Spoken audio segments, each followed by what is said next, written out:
this video, we're going to cover the QQQ and SPY price levels MW indicator. What this indicator does is it gives you some brackets to be able to know where some key levels are in SPY. And by key levels, these are really just levels that are multiples of $2.50. I'm sorry, SPY and QQQ. So these are levels marked off by $2.50 increments. And what I found is that even though I've never heard anybody say this before, what I found is that these $2.50 increments seem to be significant points of interest in SPY. So, 250 times 250, of course, is 5. So whenever you hit a multiple of 5 or you hit a multiple of 10, so if you hit 595, or in this case, you have 595, or if you hit 600 or 550, a number like that is, especially if you're scalping, can be a very important number. With this indicator, you can show increments of $2.50. You can show increments of $5, and it will only show the increments directly above and below the current price. And you can show increments of $10.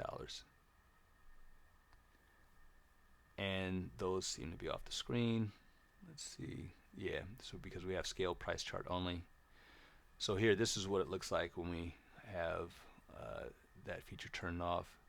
So this is without $10, and this is with $10. And you'll see that with every increment of 250, you'll get this arrow, and then to the left of that, in an increment of 5, you'll get the second arrow, and then with an increment of 10, you'll get a third arrow.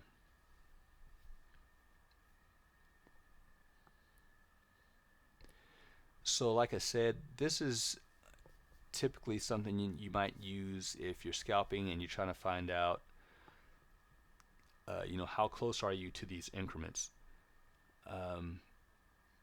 And with SPY, that's like I said, that they can be like you see right here, roughly 595. You had a nice point of inflection.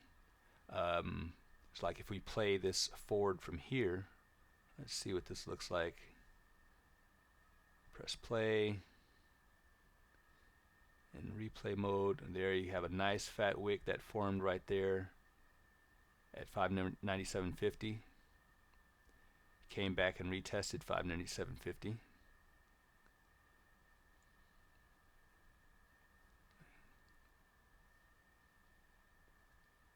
Wicked it, retested. Wicked it, retested it again. And now we go to after hours. So let's speed this up, get back to the next trading day. Oh, that was it. All right, well, but you can see that whenever you get close to those, something will happen. And like I said, if you're scalping, those moves or those reactions, if they're predictable, can be a big deal and can help out a lot.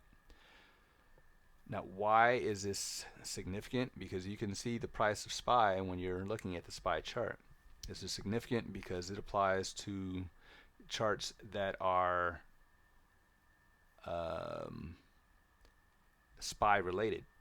So let's say you're trading futures. I like to trade the micro E-mini future S&P 500 futures. So let's go to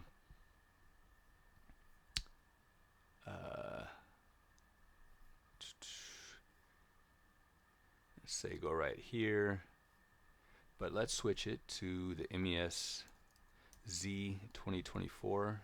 These are the current futures for MES. And there you'll see the correlating SPY price, or the price that correlates to the current MES price.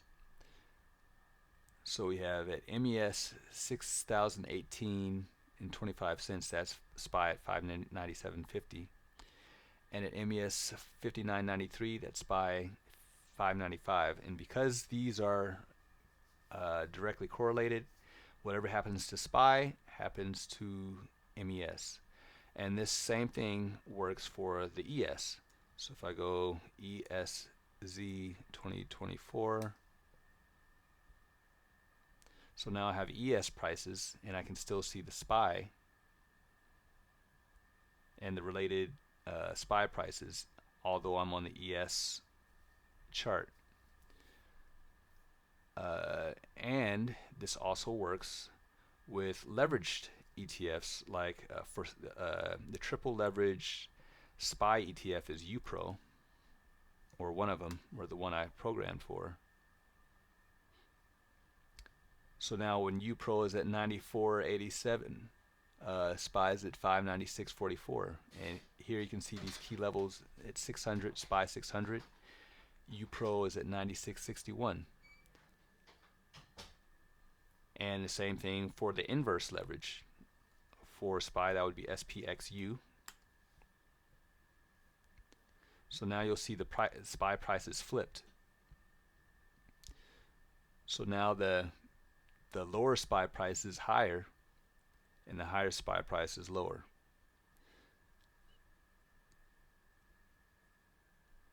Which is as you would expect for an inverse ETF.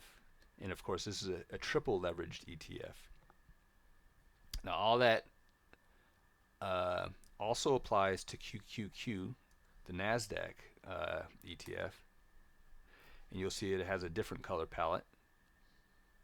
Instead of the red and green, it has a blue and orange, or blue and brown, depending on where you're at. So you have the QQQ, and you'll have QQQ prices at $2.50 increments. And so we can see that on the SQQQ.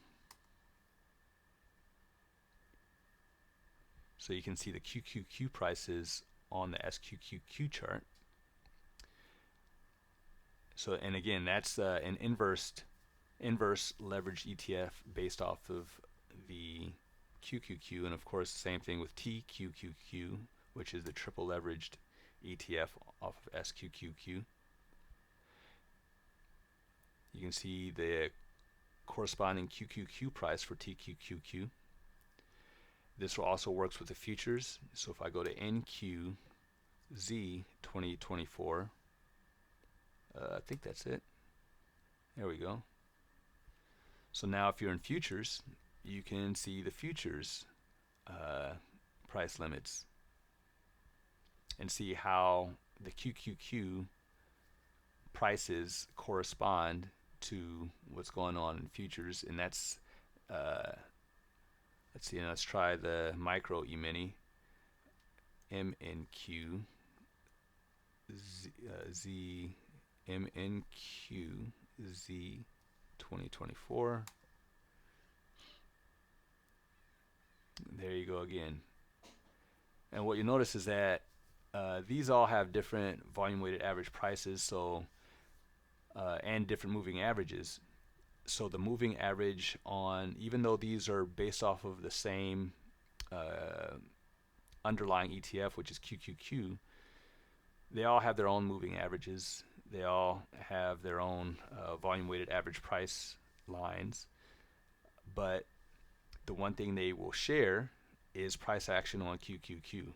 So no matter what is happening every place else, if you're watching QQQ, you can get a good idea of what's happening in the futures by using this indicator. And that's about it. If you have any questions, please leave a comment.